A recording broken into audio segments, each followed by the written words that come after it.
Hello and welcome back to somebody on the Football Zone and to a weekend review, reviewing the Premier League action from this week, starting off with a dominant win for Manchester United at Southampton. I actually missed the penalty for Southampton actually in the 33rd minute after a really strong start for them, and they made to pay because 6 minutes after that it was De Ligt and Rashford who scored 2 goals to make it 2-0. Stevens was then sent off for a poor tackle in the 79th minute, and Garnacho in the 96th minute made it 3-0. Completing a dominant win for Manchester United against the poor side, but a much needed win for them, and concerns persist for Southampton. Moving on then to Man City 2, Brentford 1 at the Etihad. Whistler in the first minute gave Brentford lead before Haaland with 2 goals. Who else? Kind of cancelled that out unsurprisingly. And in the end it was only 1 goal, but it was a comfortable enough one for Man City. Really could have been more. They got the job done, continued their perfect start. Obviously got a much tougher test in Arsenal coming next week, but a good win for them. For Brentford, I think they'll be pleased to put up a decent fight. 6 points so far. It's been a pretty solid start to the season for them, so I think they'll be pretty happy with it nonetheless. Moving on then to the shock of the weekend, undoubtedly Liverpool 0, Nottingham Forest 1. It was a late goal from the 72nd minute, Hudson-Odoi, and Liverpool kind of dominated the game without really creating any massive chances, and in the end they were made to pay for it. A huge moment for Hudson-Odoi, a huge moment for Nottingham Forest. What a win that is. I think their fans will remember this one for a long time. But for Liverpool, if they want to keep up with the relentlessness of Man City, they simply can't afford results like this, a really poor result for Arne Slot after such a promising start to his spell as Liverpool manager.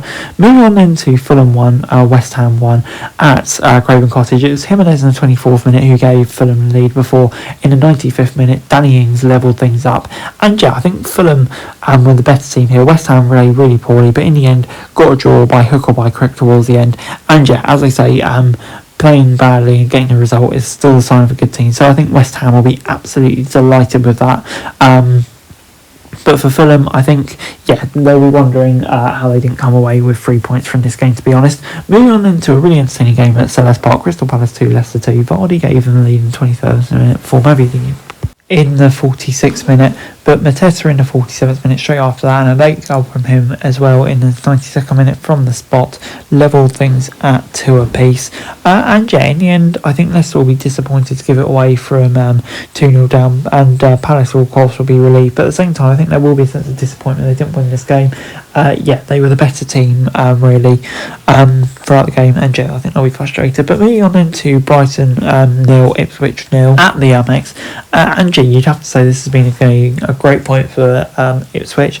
They rode their lucks at the time. Brighton dominated the game, over 70% possession. Expected goals of 1.76 compared to Ipswich 0.56. A tough spirited performance from Ipswich, and that's a really good point, especially considering how Brighton started the season. I think Brighton will be wondering how they didn't come away with a victory this day from this game, but massive result for Ipswich, you feel. But moving on into Aston Villa 3, Everton 2 at Villa Park, and it was McNeil and Calvert-Lewin with the goals to give Everton a 2-0 lead, and they blew it again from 2-0 up. Watkins in the 36th minute, Watkins in the 58th minute, and Duran with a screamer in the 76th minute, giving Villa the win. You'd have to say it was deserved. It was a really chaotic game, but Villa were the better team, and in the end got what they deserved. But for Everton, the mental effects of 2 defeats like that on a row, you have to imagine will be pretty profound. You wonder how they will bounce back from that. But moving on into Bournemouth 0, Chelsea 1. Evanderson missed a penalty in the 38th minute for Bournemouth, and they were made to pay in the 86th minute. A lovely assist from Jadon Sancho. He looked good in his first appearance for Chelsea, allowing Christopher Nkunku to score in the 86th minute to give Chelsea the win. And Bournemouth, I think they created loads of chances, and they'll be wondering how they didn't get a result out of this. But for Chelsea, it's another win on the road, probably not the best, but good teams when playing bad, as I keep on saying. So big win for Chelsea. And moving on into the North London derby, Tottenham 0, Arsenal 1. Huge win for Arsenal.